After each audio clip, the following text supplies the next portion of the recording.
우리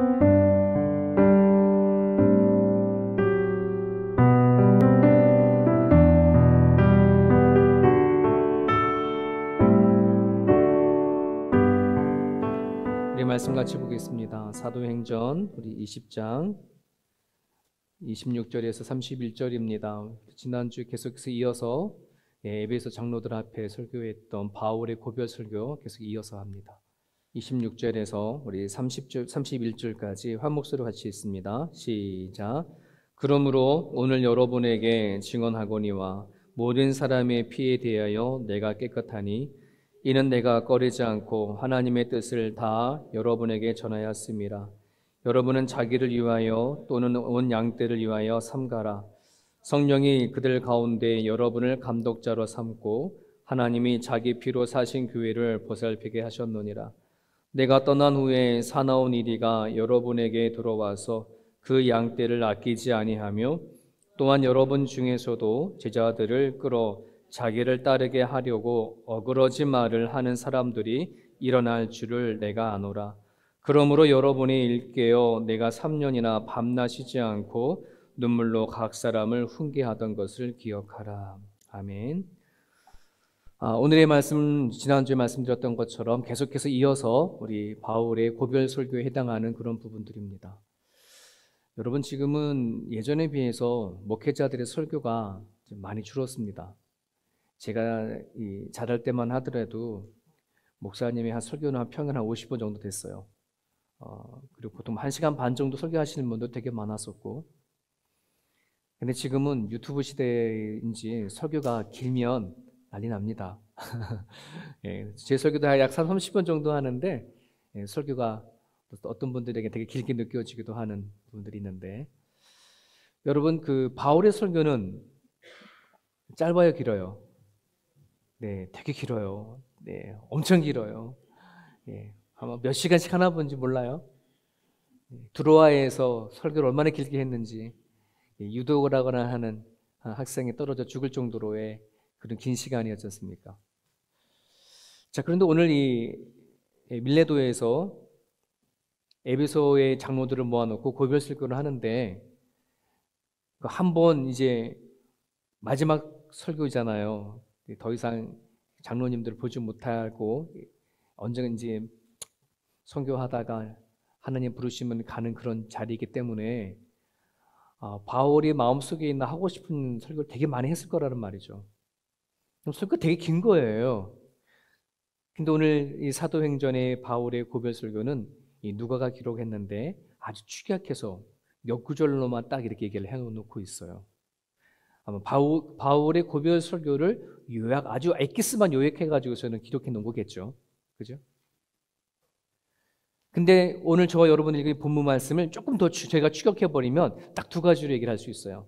하나는 뭐냐면, 장로님, 이제 나는 복음을 전하는 거를 다 여러분 전했으니까 이제 복음에 관해서 전하는 거는 장로님들이 책임져 주십시오. 그게 이제 하나의 이야기예요. 또 하나는, 장로님, 피로 사신 이 교회를 말씀으로 든든히 잘 세워주셨으면 좋겠습니다. 앞으로 이 교회가 여러 어려운 일들도 많이 겪을 텐데, 그럴 때마다 하나님의 말씀을 잘 가르쳐 주셔서 교회가 든든히 세워주실 수 있도록 도와주십시오. 부탁합니다. 이 두 가지 이야기예요. 오늘 저와 여러분 같이 읽었던 내용을.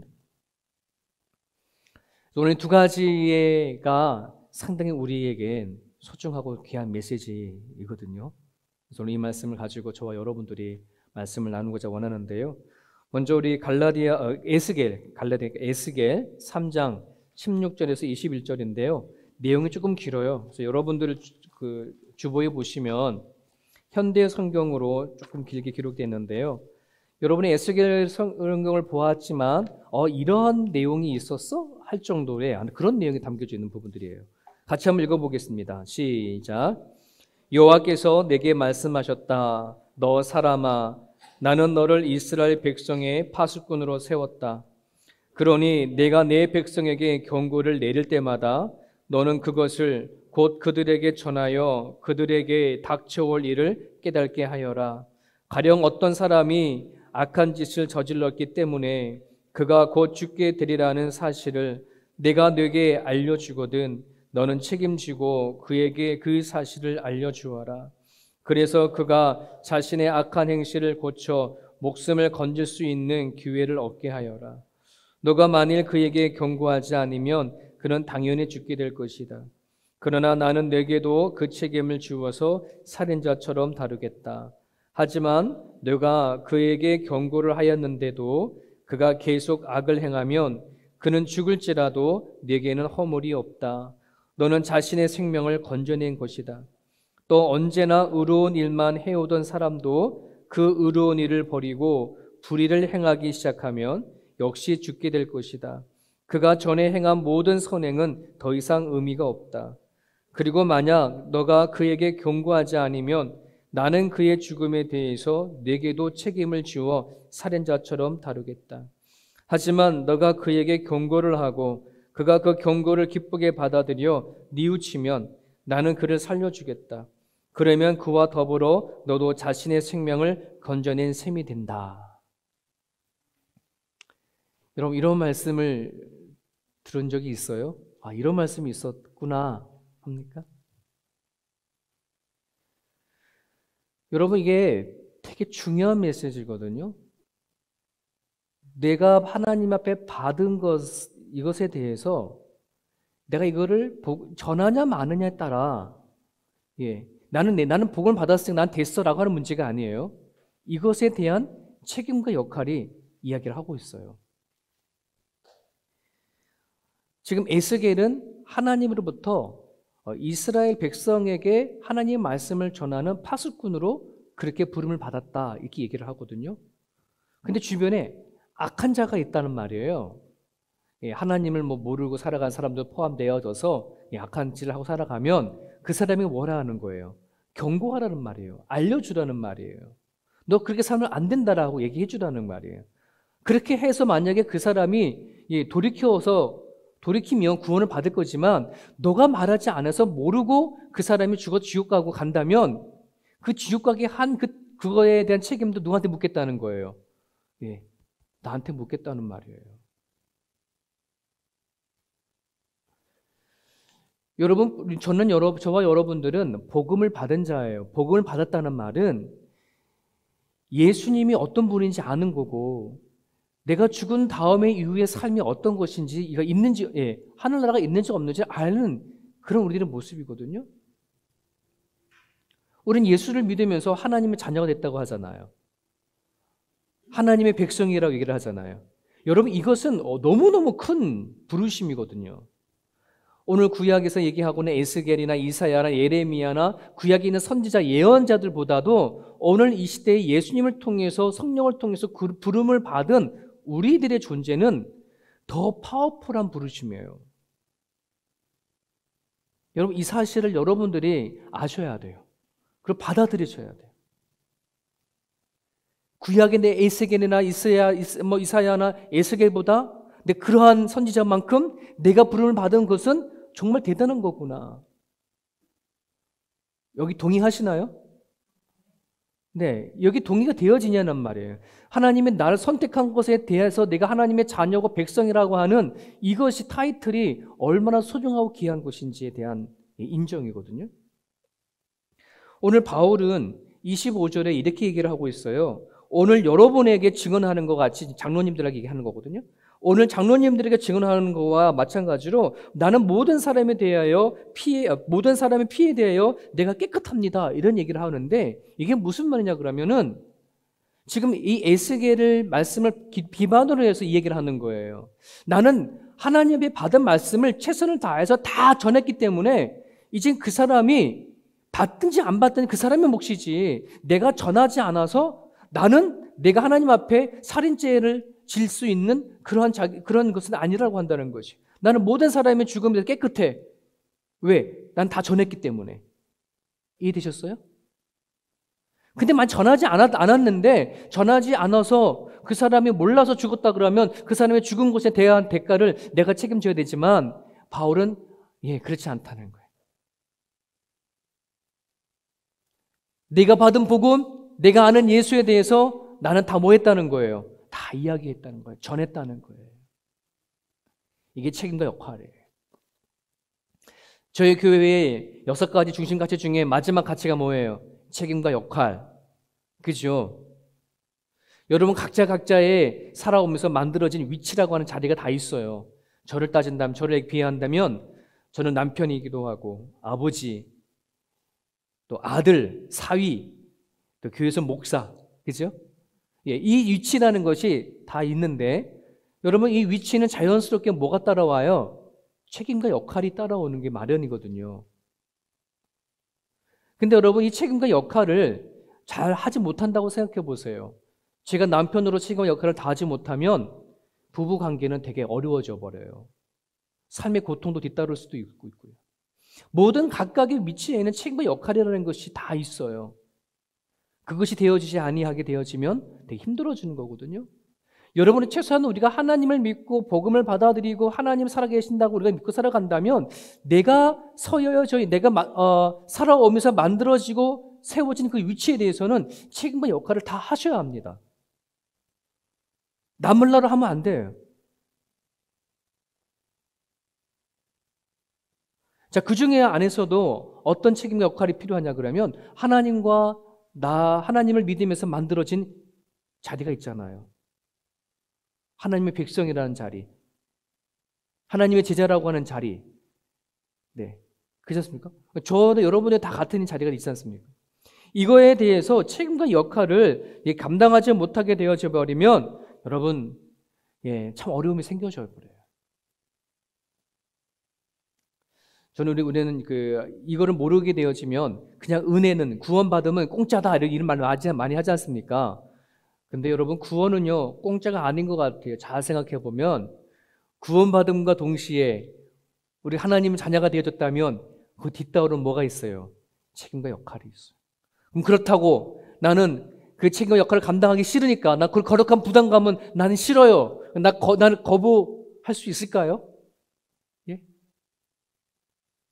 하나님 여러분 구원시키는 것에 대해서 나는 그 하나님이 나를 구원하고서 나는 하나님 자녀로 살아가는데 그래서 반드시 나는 이렇게 해야 된다라고 하는 이 거룩한 부담감 때문에 그걸 버리시겠어요? 포기하시겠어요? 여러분 주일날 교회 나오는 거가 하나님 믿고 살아가는 것 때문에 귀찮으니까 매주마다 왜 근데 교회를 나와야 되는데 이게 불편해가지고서는 하나님이 나 구원시키는 걸 거절하시겠습니까? 그럴 수 없죠. 그는 구원이 뭔지 모르기 때문에 은혜가 뭔지 모르면 그냥 거부할 수 있어요. 여러분 우리가 지난주 말씀드렸던 것처럼 사랑하게 되어지면 자연스럽게 뭐가 나온다 그랬어요. 내가 그 사람을 사랑하는 자를 위해서 뭔가 하고자 하는 결단이 있고 의지가 있다고 말씀드렸잖아요. 하나님에 대한 우리 사랑하는데 그 사랑이 내가 정말 주어진 거라고 한다면 그 사랑 때문에 만들어지고 해야 하는 결단과 해야 할 책임과 역할들이 그럼 뭐 하는 거예요? 당연히 해 나가야 되는 거잖아요. 그거 무섭고 그거 싫어서 내 사랑하기 싫어라고 하면 그 사람은 그 사랑이 뭔지 모르는 거예요. 오늘 저는 여러분들이나 하나님을 통해서 복음 받은 이것은 너무나 귀한 거예요. 좀 내가 받은 구원이 뭔지 알고 은혜가 뭔지 알게 되어지면 거룩한 부담감에 대해서 살아가는 거는 여러분 아무것도 아니에요. 하나님 주께서 베푸신 은혜에 비하면 말이죠. 여러분 만약에 요즘에 아까도 코로나 바이러스 장로님 기도해 주셨는데 한국엔 자꾸 퍼져나가지 않습니까? 지금 600명 넘게 지금 퍼져나가고 있는데 제가 만약에 그 치료제를 갖고 있다고 칩시다. 네. 그럴 가능성이 희박하지만 제가 만약에 그 코로나 바이러스를 치료할 수 있는 약을 갖고 있는데 이게 하나만 갖고 있는 게 아니라 인류를 다 줄 수 있는 그런 양의 치료제가 있다고 쳐요. 근데 내 주변에 있는 사람이 코로나에 걸리면 내가 이걸 줘야 됩니까? 말아야 됩니까? 그럼 당연히 줘야 되는 거죠. 돈을 안 받아도 공짜로 줘야 되는 거잖아요. 근데 내가 안 주면 어떻게 되는 거예요? 그럼 저는 뭐가 될까요? 엄청난 나쁜 사람이 되는 거예요. 그죠? 나쁜 사람을 떠나서 죄를 짓는 거와 똑같은 것이 되어버리는 거거든요. 여러분, 오늘 우리가 받은 복음이라는 것은, 우리가 받은 은혜라고 한다는 것은 이건 정말 파워풀한 거예요. 뭐 코로나 바이러스는 지금 이 땅에 살아갈 때고 생명이 연정해주는 치유질지 모르지만, 내가 받은 복음은 그 사람을, 누군가를 영원히 살게 만들거나 영원히 죽게 할 수 있는 그러한 것을 내가 갖고 있다는 거잖아요. 그것도 얼마든지 퍼주어도 부족함이 없는, 전 인류에게 다 전할 수 있는 그 복음이 우리가 받은 복음이라는 말이에요. 그잖아요. 그러면 내가 그 복음을 가지고 있고 내가 그 은혜를 받았다라고 한다면 내 남편이나 내 아내나 내 자녀들이나 내 주변에 있는 그 누구에게 뭐 하냐는 것, 전해야 하는 건, 줘야 한다는 것은 뭐 하는 거예요? 책임과 역할이 당연히 그렇게 해야 합니다. 하지 않으면 그건 뭐예요? 나쁜 거예요. 내가 치료제를 갖고 있음에도 불구하고 주지 않는 거는 나쁜 거라고 좀 여러분 얘기하셨잖아요. 근데 왜 내가 받은 그 복음이 왜 주지 않으냐면 둘 중에 하나일지도 몰라. 나는 그 복음이 뭔지, 내가 가지고 있는 것이 뭔지 모르는 것이거나 아니면 주기 싫거나 용기가 없거나 뭐 이런 거겠죠. 여러분들이 내가 받은 복음이, 내가 받은 은혜가 어떤 것인지 알면, 그것이 얼마나 큰 가치가 있는지를 알게 되어진다면 당연히 주는 것이 마땅한 거죠. 흘려보내는 것이 마땅한 것이죠. 그것이 책임과 역할이에요. 그리스도인이 되어진 것은 어마어마한 축복을 지금 얘기를 하고 있는 것인데, 그것을 전하지 아니하게 되어지면 그 화는 누구한테 돌아온다? 나한테로 돌아온다. 그게 이제 에스겔의 얘기예요. 여러분, 그러니 여러분은 무엇보다도 급한 것이 있어요. 뭐냐면 내가 받은 복음과 내가 받은 그 은혜가 얼마나 큰지를 알게 해달라고, 내가 누군가에게 전하지 않으면 견딜 수 없는 그 은혜를 알게 해달라고, 그 사랑을 깨닫게 해달라고 여러분 하나님 앞에 기도하셔야 합니다. 그래야 내가 받은 걸 전하잖아요. 내가 가진 것이 얼마나 가치 있는 건지 알아야 전하잖아요. 그저 주기도 하잖아요. 그죠? 저와 여러분들이 그런 부분들 안에서 하나님 안에 그리스도인이 되어진 것에 대한 책임과 역할을 잘 감당할 수 있기를 바라요. 그 기도가 있기를 원해요. 또 하나가 아까 말씀드렸던 것처럼 말씀으로 교회를 온전히 세워달라고 얘기를 합니다. 29절에 보니까 바울은 자신이 떠난 후에 사나운 이리가 양떼들을 아끼지 않고 잡아간다라고 한 얘기를 표현을 하고 있어요. 사나운 이리가야, 여기서 양떼는 누굴까요? 예수를 믿는 교회 안에서 들어와 있는 크리스찬 믿음의 사람들이거든요. 근데 사나운 이리가 와가지고 잡아먹는 거거든요. 그 사나운 이리가 뭘까요? 기독교 역사를 보게 되어지면 바울이 떠난 이후에 아니나 다를까 에베소 교회 안에 거짓 교사가 파고 들어가요. 그 교회 안에 쉽게 말하면 어린 양들이 모여져 있는 곳에 이리가 파고 들어가는 것처럼 거짓된 교사들이 파고 들어가 가지고서는 믿음으로 구원받는 그 교리를 완전히 휘어져 버려서 거기 있는 사람들에게 믿음을 떠나게 하는 일들이 이루어져요. 그 사람들이 영지주의들이에요. 초대 교회의 이단자들이거든요. 이 영지주의자들을 여러 가지로 많이 복잡하게 설명을 하지만 아주 쉽게 얘기하면 이거예요. 하나님에 대해서, 영에 대해서 어떤 자기의 지식적이거나 이해를 기반으로 해서 그거를 깨닫고 받아들이려고 한다는 것이에요. 이게 영지주의적인 뿌리를 갖고 있어요. 하나님에 대해서, 영에 대해서 내가 이해하지 아니하면 이해하고 깨닫고 지식을 바탕으로 해서 그 하나님을 이해하거나 깨달으려고 하는 것. 근데 우리의 기독교는 여러분 지식의 바탕을 두는 것이 아닌 하나님을 믿는 믿음으로 출발을 해줘요. 너가 먼저 믿어줘야 되는 거예요. 그 믿음을 가지고 성경을 볼 수 있어야 해석되고 이해되는 거거든요. 뭘 믿느냐? 하나님이 내 아버지라는 거예요. 하나님 날 구원하고 자녀 삼으셨다는 거예요. 그 믿음이 나의 삶으로 이어져 가는 것을 우리는 그걸 기독교로 얘기를 합니다. 그냥 하나님을 아는 지식에서 머물러 있는 것이 아닌 하나님이와 나와의 믿음의 관계가 형성이 되어져서 하나님을 위해서 내가 살지 아니하면 견딜 수 없는 것, 내 삶 속에서 하나님의 흔적이 나타나고 내 삶 속에서 하나님의 자녀인 것을 드러내지는 것, 이것을 우리는 기독교로 얘기를 해요. 여러분 28절에 볼게요. 28절에 보면 바울은 교회를 향해서 뭐라 얘기를 하냐면 하나님이 자기 피로 사신 교회라 얘기를 했습니다. 이 교회는 지금 우리 눈이 공부해왔지만 이런 건물들이 아니라 한 사람 한 사람이라 했는데 여러분 한 사람 한 사람을 뭐로 샀다는 거예요? 예수 그리스도의 피값을 줘서 다 여러분을 구해냈어요. 우리는 뭐라 그래요? 교회라고 얘기를 하고 있죠. 그리고 이 교회는 우리를 구원해 주신 하나님을 뭐로 불러요? 아버지라고 부르는 가족 공동체, 신앙의 공동체예요. 믿지요? 그죠? 여러분 오늘 우리가 이 자리에 모여서 하나님이라고 하는 신을 만들어 놓고 이 신을 위해서 제사드리고 예배드려지는 어떤 그런 신당 같은 곳이 아니에요. 이 교회는.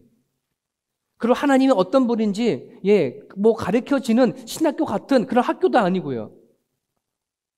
우리는 뭐라는 거예요? 하나님을 아버지라 삼고 내가 하나님 아버지라 매기하고 장명현 집사님이 하나님을 아버지라 얘기했을 때 둘 관계는 뭐가 되는 거예요? 형제 관계가 되어져서 하나님 앞에 우리는 같이 뭐예요? 한 가족의 공동체를 이루며 살아가는 그 삶의 공동체가 교회라고 한다는 것이에요.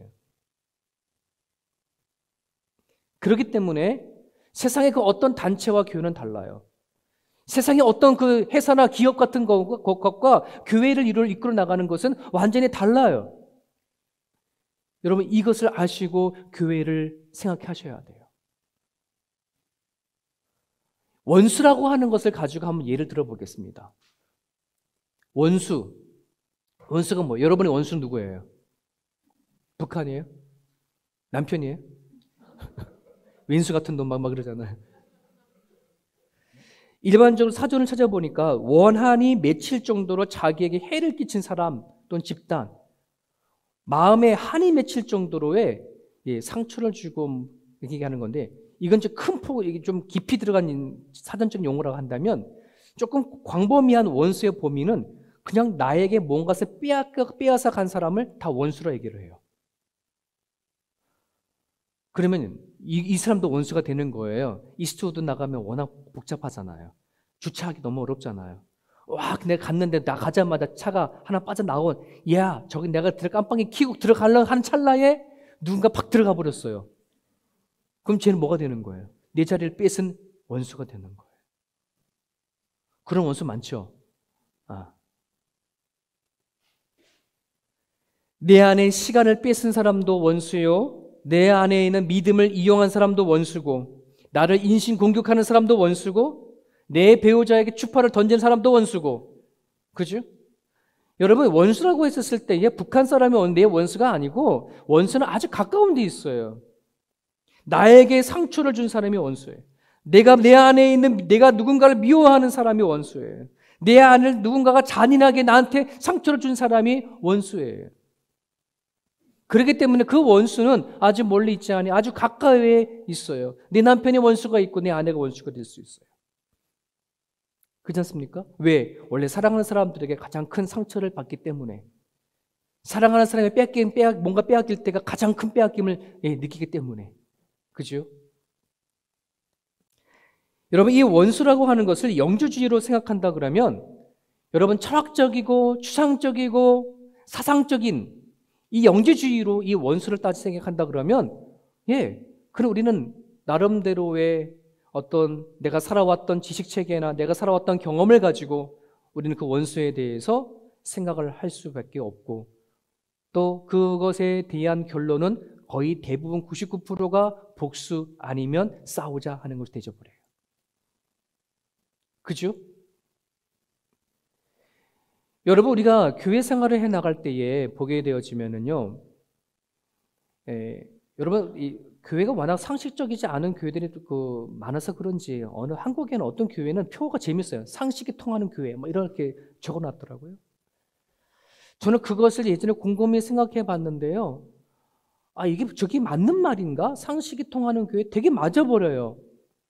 여러분 영재주의로 따진다고 한다 그러면은 정말 우리 모두가 다 상식이 통해야 되고 서로 간에 다 맞아야 되어지는 것이 교회인데요. 근데 자세히 보게 되어지면 하나님이 피로 사신 교회는 그게 아니에요. 한번 생각해 보세요. 여러분, 우리는 각자 나름대로 다 성격이 다 달라요. 성향이 달라요. 어떤 문제가 생기면 이 문제를 바라보는 각도가 다 다르고요. 처리한 방식도 다르고요. 배운 수준도 다르고요. 또 우리는 모두가 다 하나님 앞에 다 죄인이라 생각하지만 실질적으로는 우리도 여기 안에 난 저 사람보다 착해라고 하는 이런 생각들을 많이 갖고 있잖아요. 세상적인 상식과 세상적인 이성을 가지고 교회를 이끌어 나간다고 한다 그러면 여러분 쉽게 말하면 멀쩡한 사람만 교회 다녀야 돼요. 안 그래요? 좀 모난 사람들이나 뭐 문제 있는 사람들이나 좀 세상적으로 죄를 짓고 있는 사람들은 교회 발을 못 디뎌요.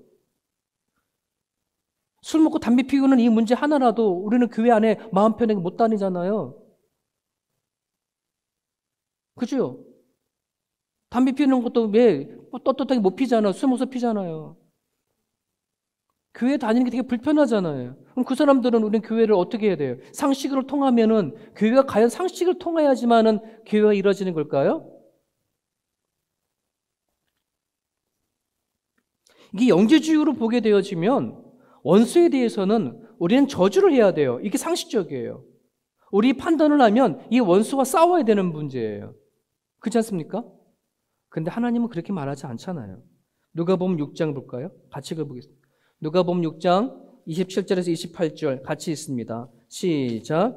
그러나 너희는 듣는 자에게 내가 이르노니 너희 원수를 사랑하며 너희를 미워하는 자를 선대하며 너희를 저주하는 자를 위하여 축복하며 너희를 모욕하는 자를 위하여 기도하라. 사랑하라. 누구를 위해? 너희 원수를. 선대하라. 뭐 하는 거예요? 너를 미워하는 사람을. 축복하라. 너를 저주하는 사람을. 기도하라. 모욕하는 사람을. 와. 여러분, 하나님은 우리들에게 원수에 대해서 어떤 감정적으로 처리할 걸 요구하잖아요. 넌 참아. 그냥 덮어. 여러분, 원수는요, 여기 성경 뭐라 하냐면 행동으로 얘기를 하고 있어요. 너한테 원수인 사람에게 뭐 하라는 거예요? 사랑하고, 선대하고, 축복하고, 기도하라. 행동으로 드러내라. 이런 얘기를 하고 있는 거예요. 상식적으로 통하는 우리 세움교회 성도 여러분, 이성적인 여러분, 여러분의 이성과 상식과 지식과 철학과 나름대로의 모든 배운 것 통틀어서 이렇게 할 수 있어요? 한 사람도 없어요. 저도 못해요.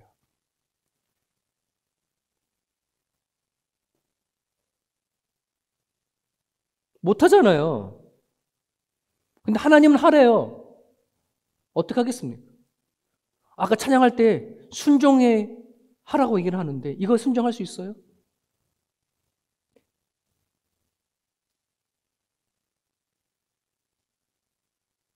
잔뼈로 어부로 굵었던 아까 목사님 그 얘기 하시더만 깊은 바다에 그물을 던지는 거 이게 자기 갖고 있는 지식과 생각으로 가능한 일일까요? 아니요. 예수님은 어부도 아닌 예수님인데 깊은 바다에 그물 던지래요. 믿음으로 던진 거잖아요. 그죠? 여러분 이거는 믿음이 아니면 할 수 없는 거예요. 하지만 영주주의는 믿음이 아닌 너가 할 수 있어. 너 이성과 지식으로 할 수 있어. 이렇게 얘기를 하니까 여러분 뭐가 더 쉬워요? 믿음으로 하는 게 더 쉬워요? 그냥 내 생각대로 가는 게 더 쉬워요? 내 생각대로 하는 게 쉽죠. 여기서 사나운 일이는 다른 게 아니에요. 믿음으로 내가 할 수 없지만 믿고 하게끔 하나님은 우리에게 말씀하시는데 사나운 일이는 아주 우리를 이렇게 아주 유혹해버리는 거예요. 네가 좋아하는 대로 해. 네가 편한 대로 해. 너 생각에 맞는 대로 해. 라고 하니 얼마나 편하고 좋겠어요. 그러니까 다 빠져나가는 거예요. 왜? 여러분 구속의 은혜 우리는 하나님 앞에 죄를 용서받았다고 얘기를 해요. 여러분 도대체 그 죄가 얼마나 큰 죄인지 모르니까 구속의 은혜 노래는 잘 불러요. 나는 하지만 내가 지은 죄는 얼마 되지 않으니까 어쩌면 그 은혜가 얼마나 큰지 모를지도 모르겠어요. 하지만 성경은 얘기하잖아요. 너는 영원히 죽을 수밖에 없는 죄인이야. 너는 지금 죽으면 지옥 가 하는 일을 우리들을 구원하셨다고 한다는 거 아니겠어요? 그러니 여러분 우리가 사형에 해당하는 그런 존재이고 지옥에 갈 수밖에 없는 죄인을 갖고 있는데 그렇지 않습니까? 이걸 예수님 그리스도의 보혈의 피로 용서해 주셨다는 말이에요. 구원해 주셨다는 말이에요. 예수님의 피로써 구원 못할 자가 없고 덮을 죄가 없어요. 다 할 수 있어요. 세상에 어떤 죄를 할지라도 예수 그리스도의 보혈 피로 덮을 수 있어요. 믿으시면 아멘. 그런데 우리는 뭐 하는 거예요? 못 덮어요. 믿음이 아니면은 예수의 보혈의 피로 그를 생각하지 않으면 용서 못 해요. 맞잖아요. 못 해요. 내 주차 자리 하나 뺏은 그 사람도 용서 못 하는 판인데.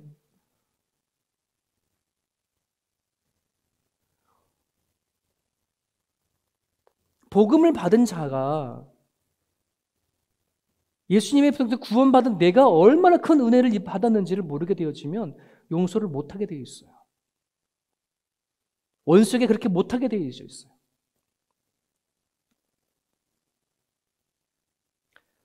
어제 그 아동 성폭행범 조두순 출소를 했다고 제가 전까지만 해도 어떤 분위기인가 봤더니 난리도 아니야 아직까지.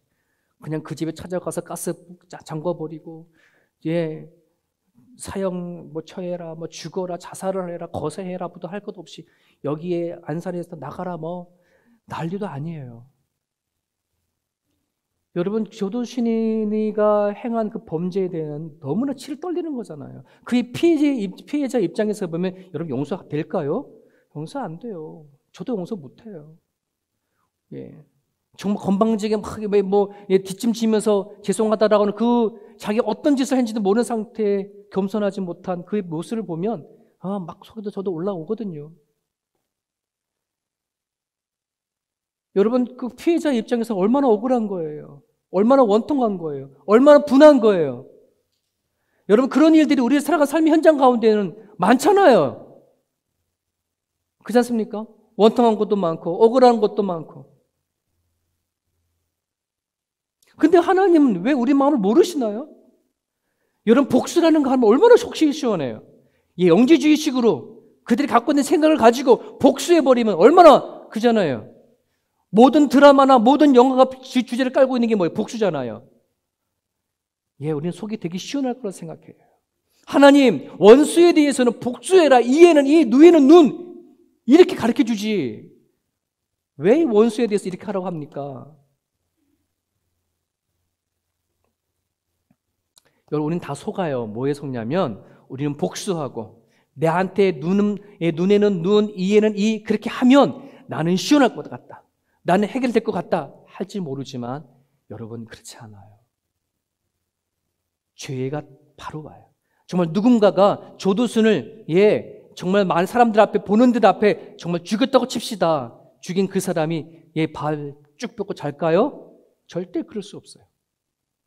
죄라는 거는 그에게 덮쳐버려요. 세상에는요, 인간의 정당에서 짓는 죄는 하나도 없어요.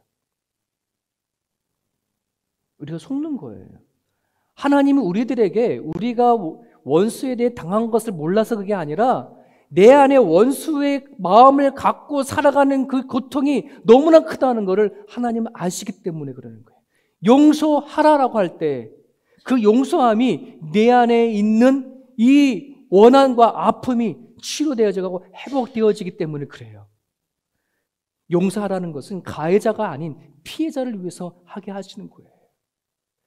원수를 마음에 품고 살아가는 것보다 그 원수가 마음에 처리되어지고 살아가는 것이 더 큰 은혜이기 때문에, 더 큰 기쁨이기 때문에.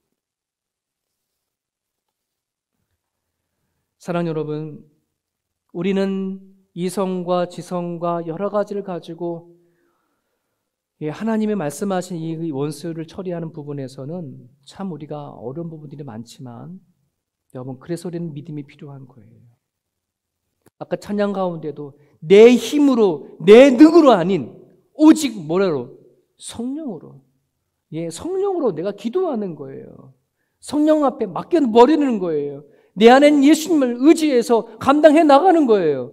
하나님이 그럴 때에 여러분 일하셔요. 사나운 1인은 하나님의 죽음을 완전 축소시켜버려요. 보혈의 피를 무능하게 만들어버리고 피로 사신 이 교회를 이기적인 집단, 자기 개인을 위한 집단으로 만들어버리는 것이 사나운 1인들이에요. 세상과 별 다를 구별이 없는 그런 공동체가 되지 않기를 하나님께서 피로 사신 공동체, 이것이 무엇인지 깨닫고 품을 수 있는 저 여러분 되었으면 좋겠습니다. 여러분, 예수님께서는 우리가 아프고 우리가 힘들다고 해서 사랑하지 말라고 하지 않아요. 힘들어도 앞으로도 사랑하라 얘기합니다. 예수님께서는 우리가 아프고 힘들다고 해가지고 용서하지 말라고 하지 않아요. 용서하라고 합니다. 힘들어도 하라고 합니다. 아파도 하라고 합니다. 예수님은 우리가 아프고 힘들어 하니까 참으라고 하지 않아요. 아파도 참으라고 합니다. 힘들어도 참으라고 합니다. 우리가 믿는 예수님은 여러분 그런 예수님이세요. 오해하지 마세요. 성경에 나타나는 예수님은 그런 예수님이에요. 여러분이 힘들어도 아파도 사랑하라 합니다. 그 가치가 크기 때문에 용서하라 합니다. 그것이 가치가 너무나 크기 때문에 참으라고 합니다. 참는 것이 더 오는 게 얼마나 큰지 알기 때문에.